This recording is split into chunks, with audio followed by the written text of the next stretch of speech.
Assalamualaikum everyone, it's me Rimal Ashraf from INRIM. Hope you are all fine. जैसा कि हम लोगों ने अपने प्रीवियस लेक्चर में क्वेश्चन नंबर 1 जो था वो एक्सरसाइज नंबर 1.2 का कंप्लीट कर लिया था। आज हम लोगों ने करना है question number 2 and question number 3। अगर हम लोगों ने question number 2 and question number 3 करना है तो जैसा कि आप लोगों ने देखा था क्वेश्चन नंबर 1 में भी हम लोगों ने मैट्रिसेस की कुछ टाइप्स पढ़ी थी और आज भी जो है वो हम लोग उसकी नेक्स्ट जो होंगी वो टाइप्स पढ़ेंगे ताकि हमारा क्वेश्चन जो है वो सॉल्व करना आसान हो जाए। अब जैसे एक दफ़ा क्वेश्चन की स्टेटमेंट पढ़ लेते हैं। क्वेश्चन की स्टेटमेंट क्या है? From the following matrices identify square matrices, rectangular matrices, row matrices, column matrices, identity matrices and null matrices. हम लोगों ने अपने प्रीवियस लेक्चर में कुछ जो थी वो डेफिनेशंस जो थी वो हम लोगों ने पढ़ ली थी। जैसे कि ये देखें, हम लोगों ने रो मैट्रिक्स को भी पढ़ लिया था, कॉलम मैट्रिक्स को भी पढ़ लिया था, नल एंड ज़ीरो मैट्रिक्स के बारे में भी पढ़ लिया था, आइडेंटिटी मैट्रिक्स के बारे में भी मैं आपको एक्सप्लेन कर चुकी थी और स्क्वायर मैट्रिक्स के बारे में भी एक्सप्लेन कर चुकी थी। आज जो है वो स्क्वायर मैट्रिक्स, रेक्टेंगुलर मैट्रिक्स और भी जितनी टाइप्स रह गई हैं उनके बारे में जो है वो एक दफ़ा दोबारा कंसीडर कर लेते हैं उन दोनों को, उन टाइप्स को भी। अब जैसे कि है स्क्वायर मैट्रिक्स, तो ज़रा जल्दी से इसको गो थ्रू कर लेते हैं क्योंकि अपने प्रीवियस लेक्चर में इसको अच्छे तरीके से एक्सप्लेन कर चुकी हूँ, लेकिन अब जो है आगे लेक्चर को कंटिन्यू करने इसलिए इसको थोड़ी सी इसकी बेसिक्स ले लेते हैं। स्क्वायर मैट्रिक्स देखें, कोई भी ऐसा मैट्रिक्स ए जो है होगा, ये देखें जैसे कि एक मैट्रिक्स है ए, ये स्क्वायर मैट्रिक्स कब होगा?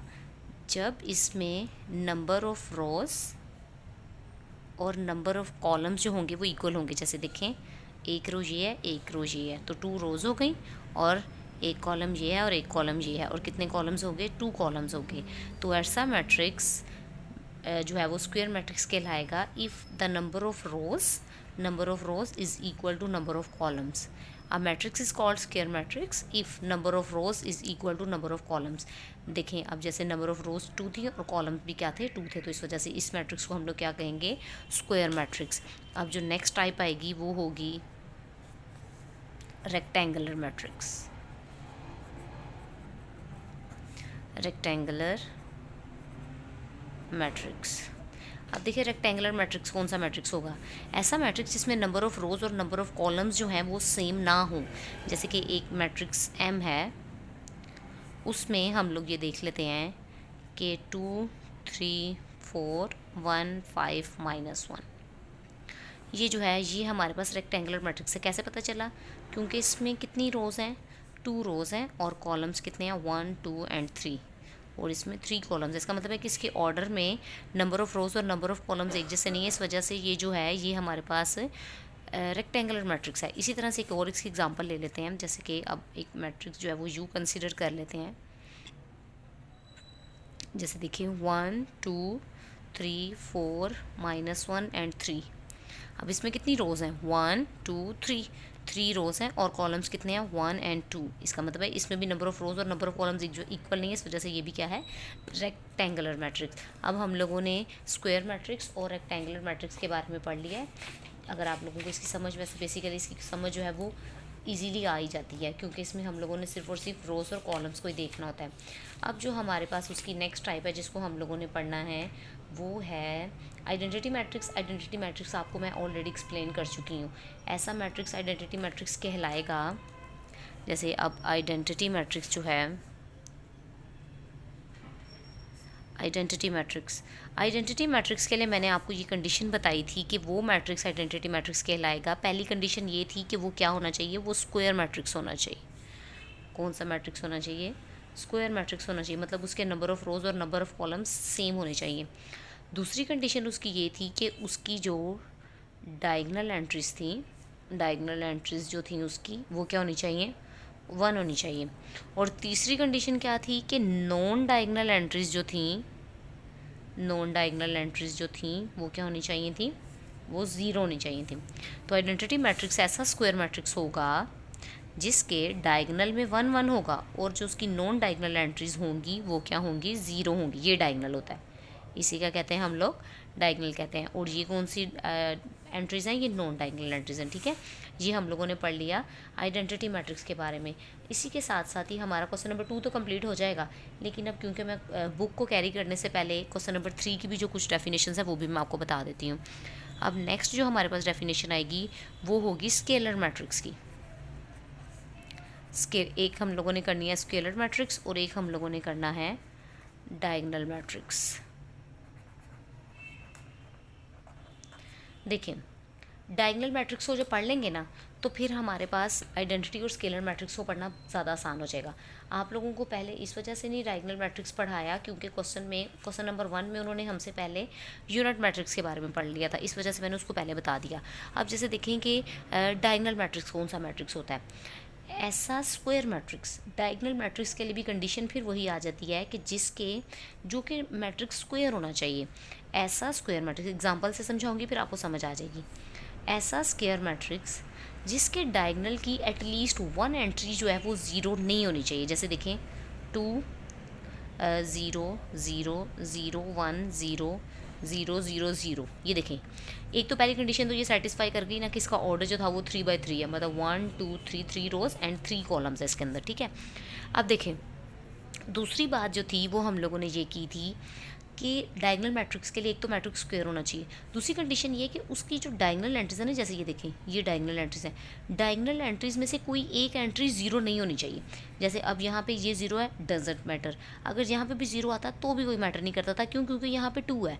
तो डायगोनल मैट्रिक्स में एटलीस्ट 1 एंट्री जो है ना वो 0 नहीं होनी चाहिए, और जो नॉन डायगोनल एंट्रीज है ना वो सारी 0 होनी चाहिए, ठीक है। A square matrix is called diagonal matrix if at least any one of its entry is not 0 and non diagonal entries are must be 0। इसकी ये इंग्लिश में इसकी जो है वो डेफिनेशन है, लेकिन डेफिनेशन से ज़्यादा आपको क्वेश्चन को फोकस करना चाहिए कि क्वेश्चन में मतलब डेफिनेशन में वो क्या क्या रही हैं। तो एक दफ़ा दोबारा सुन लें, ऐसा स्क्वायर मैट्रिक्स जिसके डायगोनल की एटलीस्ट 1 एंट्री जो है वो 0 नहीं, अब जैसे देखेंगे दोनों एंट्री 0 नहीं है तो कोई बात नहीं, ये डायगोनल मैट्रिक्स है, ठीक है। और ये जो दूसरी नॉन डायगोनल एंट्रीज हैं ये 0 है, इस वजह से ये क्या हो गया, ये डायगोनल मैट्रिक्स हो गया। अब स्केलर मैट्रिक्स भी ऐसा डायगोनल मैट्रिक्स, इसके लिए मैं डायगोनल इस वजह से कंसीडर कर रही हूँ क्योंकि मुझे बार बार ये नहीं कहना पड़ेगा कि non diagonal entries are must be 0, क्यों? क्योंकि डायगोनल मैट्रिक्स की डेफिनेशन ही ये थी। तो स्केलर मैट्रिक्स की क्या डेफिनेशन आएगी, ऐसा डायगोनल मैट्रिक्स जिसकी डायगोनल एंट्रीज जो हैं वो सेम होनी चाहिए।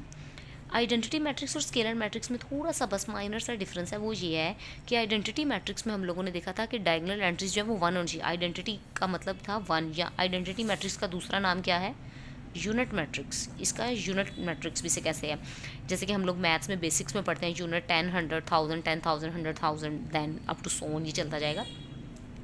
अब देखें स्केलर मैट्रिक्स की क्या कंडीशन थी। स्केलर मैट्रिक्स के लिए मैंने बस ये जब मैंने कहती है ना कि ऐसा डायगोनल मैट्रिक्स, वहीं पे बात ख़त्म हो जाएगी। ऐसा डायगोनल मैट्रिक्स, जैसे देखें एक ए मैट्रिक्स है, ऐसा डायगोनल मैट्रिक्स जिसकी डायगोनल की जो एंट्रीज है ना वो सेम होनी चाहिए, 2 0 0 2, ये देखें ये डायगोनल की जो एंट्रीज हैं वो सेम है, तो ये स्केलर मैट्रिक्स होगा। जो यूनिट मैट्रिक्स है ना उसको भी हम लोग स्केलर मैट्रिक्स कह सकते हैं, लेकिन स्केलर मैट्रिक्स को हम लोग यूनिट मैट्रिक्स नहीं कह सकते। क्या रीज़न है उसके पीछे, कि आइडेंटिटी मैट्रिक्स या यूनिट मैट्रिक्स में डायगोनल की जो एंट्रीज है वो 1 होनी चाहिए, लेकिन यहाँ पे जो डायगोनल की एंट्रीज है वो चेंज भी हो सकती है। जैसे एक मैट्रिक्स है यू, उसमें हम लोग लिख लेते हैं 1 नहीं 1 रहने देते हैं क्योंकि वो तो आइडेंटिटी मैट्रिक्स ही मैं आपको ऑलरेडी एग्जाम्पल दे चुकी हूँ, 4 0 0 4, ये देखें ये दोनों एंट्रीज सेम है। अब जैसे ये एक और मैट्रिक्स है यू जिसका नाम है चलें 1 0 0 1, अब ये स्केलर मैट्रिक्स भी है और ये आइडेंटिटी मैट्रिक्स भी है, ये स्क्वायर मैट्रिक्स भी है, ठीक है, क्योंकि इसका ऑर्डर जो 2/2 है, तो इसलिए डिफरेंट किस्म के मैट्रिक्स हैं जो इसके अंदर लाई करते हैं। अब हम अपने क्वेश्चंस की तरफ आ जाते हैं ताकि इजीली क्वेश्चन भी जो है वो देख लिया जाए। अब ये देखें, इसमें देखें ये रेक्टेंगुलर मैट्रिक्स है, क्यों? क्योंकि इसकी जो रोज़ हैं वो 2 हैं और इसके जो कॉलम्स हैं वो 3 हैं, इसलिए ये रेक्टेंगुलर मैट्रिक्स है। ये कॉलम मैट्रिक्स है क्योंकि इसके अंदर एक कॉलम है, और ये साथ में रेक्टेंगुलर मैट्रिक्स भी है, क्यों? क्योंकि इसकी नंबर ऑफ़ रोज़ और नंबर ऑफ़ कॉलम सेम नहीं है। ये जो है ये स्क्वायर मैट्रिक्स है क्योंकि इसमें 2/2 इसका ऑर्डर है। ये आइडेंटिटी मैट्रिक्स भी है और स्क्वायर मैट्रिक्स भी है, ठीक है। अब ये जो है ये रेक्टेंगुलर मैट्रिक्स है क्योंकि इसमें नंबर ऑफ़ रोज़ और नंबर ऑफ़ कॉलम्स इक्वल नहीं है, और ये जो है ये रो मैट्रिक्स है क्योंकि इसके अंदर सिर्फ और सिर्फ एक रो है, और ये साथ में रेक्टेंगुलर मैट्रिक्स भी है। ये जो है ये रेक्टेंगुलर मैट्रिक्स है, ये स्क्वायर मैट्रिक्स है, और ये भी कौन सा है, नल मैट्रिक्स है। इसको रेक्टेंगुलर मैट्रिक्स भी कह सकते हैं। क्यों? क्योंकि number of rows are not equal to number of columns. Hope so आपको क्वेश्चन नंबर 2 की और डेफिनेशंस की समझ आ गई होगी। बाकी जो क्वेश्चन नंबर 3 है उसको कल कंटिन्यू कर लेंगे, ठीक है। Thank you so much. अल्लाह हाफिज़।